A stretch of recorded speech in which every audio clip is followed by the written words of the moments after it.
السلام علیکم دوستو، میرا نام ہے سرور، آپ دیکھ رہے ہیں سرور اسلامک ریئیکشن۔ دوستو امید ہے خیر و عافیت سے ہوں گے۔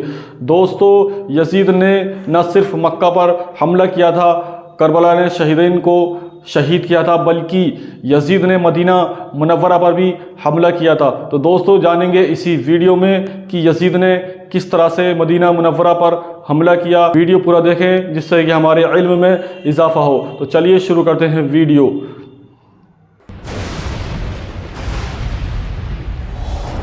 یزید پلید کے دور میں ایک سے بڑھ کر ایک ظلم و ستم اور ناانصافیوں کے ریکارڈ قائم کیے گئے، مگر 3 ایسے افسوسناک سانے ہوئے جن کو بھلانا اور تاریخ میں گم کر دینا یہ پاسبل نہیں ہے۔ اس میں سے ایک سانحہ کربلا، دوسرا ثانیہ حرہ اور تیسرا اس ظالم نے مکہ مکرمہ پر بھی حملہ کیا۔ حرہ کے معنی کیا ہے؟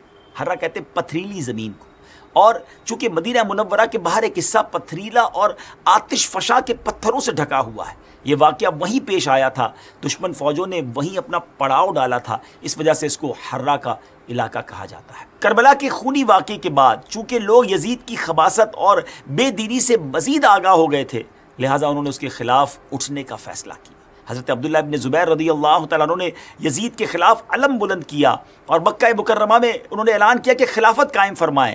اہل مدینہ نے کربلا میں یزید کی فوج کے کارنامے سنے تو وہ بھی حضرت عبداللہ بن زبیر سے مل گئے اور ان سے بیعت کر لی۔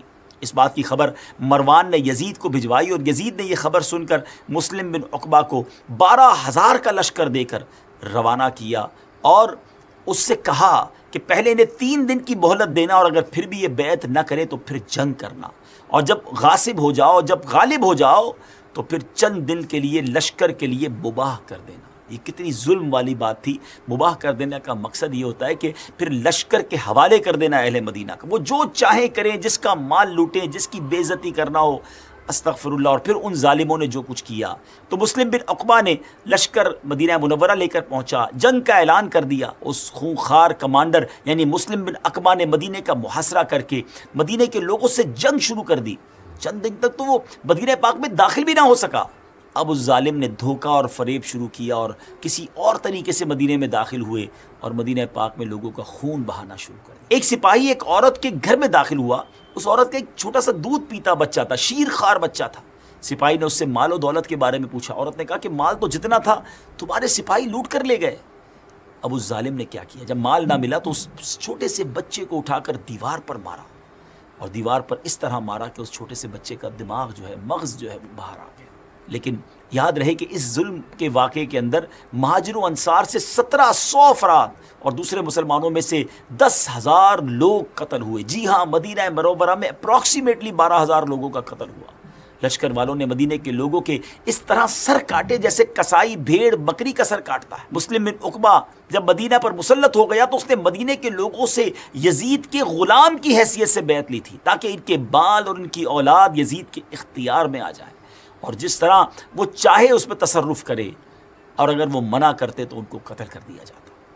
مورخین لکھتے ہیں کہ مسلم بن عقبہ نے اس قدر بے گناہ لوگوں کا خون بہایا کہ وہ بہت زیادہ خون بہانے والے کے نام سے مشہور ہو گیا، اور شاید یہ کہنا غلط نہ ہوگا کہ اس واقعے سے کسی کو بھی نجات نہ مل سکی، یا تو وہ قتل ہو گئے، انتقال کر گئے، یا ان کی توہین کی گئی۔ وہ مدینہ کی بے حرمتی کر کے مدینہ کے علاقوں کو پامال کر کے پھر مدینہ سے مکے کی طرف روانہ ہوتا ہے۔ مکہ مکرمہ میں حضرت عبداللہ ابن زبیر سے جنگ کی جائے، اس لیے وہ لوگ جاتے ہیں۔ ابھی یہ راستے میں تھا کہ مسلم بن عقبہ کا ٹائم پورا ہو گیا، اس کو موت نے پکڑ لیا۔ مسلم بن عقبہ کے مرنے کے بعد جب یزیدی فوج وہاں سے روانہ ہوئی تو وہ عورت، جس عورت کے بچے کے ساتھ اس ظالم نے ایسا کیا تھا، وہ اس کی قبر پر آئی اور اپنے غلاموں کے ساتھ جب قبر کھدوائی تو اس نے دیکھا کہ اس ظالم کی لاش کے ساتھ سانپ لپٹا ہوا ہے۔ ایسے لوگوں کا انجام پھر ایسا ہی ہوتا ہے۔ نہ یزید کی وہ جفا رہی، نہ شمر کا ظلم و ستم رہا، جو رہا تو نام حسین کا، جسے یاد رکھتی ہے کربلا۔